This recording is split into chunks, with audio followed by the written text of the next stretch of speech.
حضرات، چونکہ قربانی کے ایام بالکل قریب ہیں، درمیان میں ایک دن باقی رہ گیا ہے، پرسوں آنے والا دن عید الاضحیٰ ہے۔ بہت سارے لوگ جانوروں کی قربانی کریں گے، بہت سارے لوگ خرید لیے رہیں گے۔ جو نہیں خریدے ہیں کوشش کیجئے، اللہ سے دعا کیجئے۔ میری دعا ہے اللہ تعالی ہم میں سے ہر مسلمان کو اپنی جانب سے، اپنے گھر والوں کی جانب سے قربانی کرنے کی سہولت ہم سب کو نصیب فرمائے۔ حضرات گرامی، قربانی کے کچھ آداب بتانا چاہتا ہوں۔ سب سے پہلا ادب یہ ہے اخلاص۔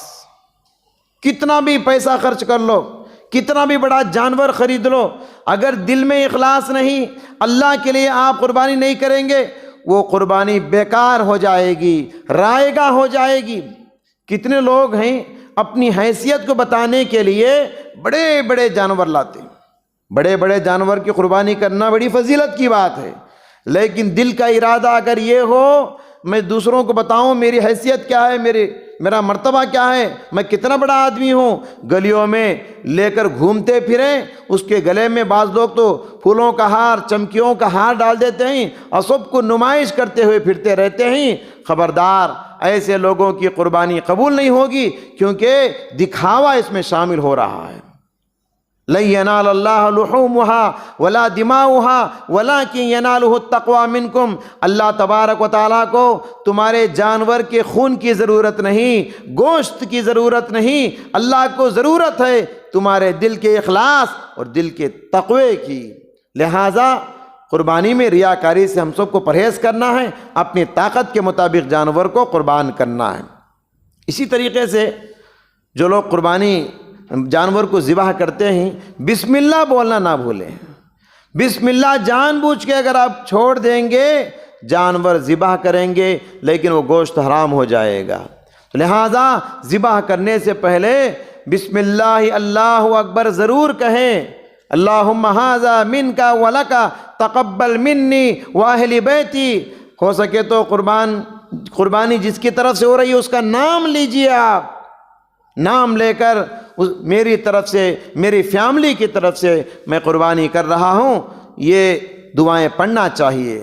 کیونکہ بہت سارے لوگوں کے پاس ایک بات یہ ذہن میں بیٹھی ہوئی ہے کہ وہ سمجھتے ہیں کہ ایک آدمی کی طرف سے ایک جانور ہے، ایک آدمی کی طرف سے ایک حصہ ہے۔ اپنے ذہنوں سے اس بات کو نکال دیجئے، جانور ایک ہو یا حصہ ایک ہو، پوری فیملی کی طرف سے کفایت کر جائے گا۔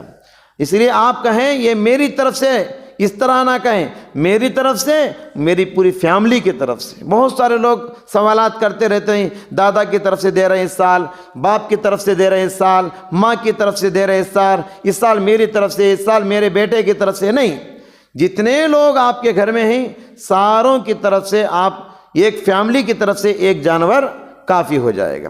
اسی طریقے سے جو بات ہم کو ذہن میں رکھنا ہے، جانور کے جذبات کا لحاظ کریں۔ جانور کو بھی اللہ نے تھوڑا بہت شعور دیا ہے، وہ بھی پہچانتا ہے، اس کے بھی کچھ جذبات ہوتے ہیں۔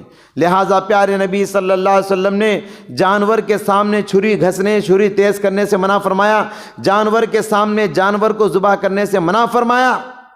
لہٰذا جانور کے سامنے جانور ذبح نہ کرے۔ اب جب ذبح کرتے ہیں آپ تو جانور کو لیفٹ سائیڈ میں لٹائیں، اس انداز میں کہ اس کا چہرہ قبلے کی طرف ہو اور آپ کا چہرہ بھی قبلے کی طرف ہو، اور آپ کے دائیں ہاتھ میں چھری ہو اور آپ کا بایاں ہاتھ جانور کے چہرے پر ہو، تو اس طریقے سے آپ کو ذبح کرنے میں آسانی ہوگی۔ اسی طریقے سے حضرات، جن باتوں کا ہم کو خصوصیت کے ساتھ خیال کرنا ہے وہ ہے کہ جانور کا جو چمڑا ہوتا ہے، اس چمڑے کو چاہے تو آپ دباغت دے کے خود استعمال کر سکتے ہیں، یا نہیں تو وہ کسی غریبوں میں، مسکینوں میں بانٹ دیں۔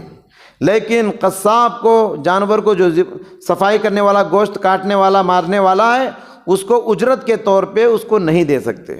ہاں، اجرت دینے کے بعد آپ گوشت چاہے تو کچھ گوشت ثواب کی نیت سے دے سکتے ہیں، لیکن چمڑا اجرت کے طور پہ قصاب کو نہ دے۔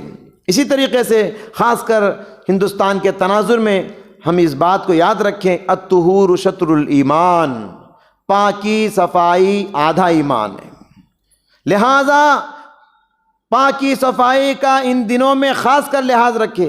عید الاضحیٰ سے 2 دن پہلے جانور آ جاتے ہیں، گلیوں میں، سڑکوں میں، جدھر دیکھو مینگنیاں پڑی ہوئی ہیں، گوبر پڑا ہوا ہے، وہ بارش کا موسم ہے اور وہ مینگنیوں پہ بارش گرتا ہے، روڈ پورا خراب ہو جاتا ہے، بدبو پھیلتی ہے، گھاس پڑا ہوا ہے، نہیں ہونی چاہیے، کیونکہ ہم ایسے ماحول میں رہتے ہیں، ہمارے آس پاس ہمارے برادران وطن رہتے ہیں، بہت سارے غیر مسلم بھائی بہنیں رہتی ہیں، ان کو تکلیف ہوتی ہے اس طرح کی حرکت سے۔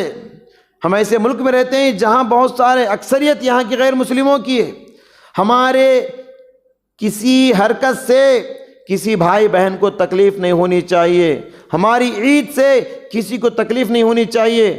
فرق ہوتا ہے ان کی عید میں ہماری عید میں۔ ان کی عید میں آپ دیکھتے ہیں دوسروں کو تکلیف ہوتی ہے، پٹاخے پھوڑتے ہیں، کتنے لوگوں کی آنکھیں پھوٹ جاتی ہیں، کتنے لوگوں کا جانی اور مانی نقصان ہوتا ہے، شراب پیتے ہیں، سڑک جام کرتے ہیں، راستہ روکتے ہیں، ہولی اڑاتے ہیں، جس کی وجہ سے دوسروں کو تکلیف ہوتی ہے۔ لیکن وہی حرکت ہم کریں گے، یہ اسلام اس کی اجازت نہیں دیتا۔ ہماری عید سے کسی غیر مسلم کو تکلیف نہیں ہونی چاہیے، مسلم ہو یا غیر مسلم، ہماری عید سے کسی کو تکلیف نہیں ہونی چاہیے۔ لہٰذا پاکی صفائی کا خصوصیت کے ساتھ آپ لوگ اہتمام کریں۔ جس دن ذبح کرتے ہیں خون بھی بہتا ہے، گوبر نکلتا ہے، وہ جہاں پھینکنا ہے وہاں لے جا کر پھینکیں۔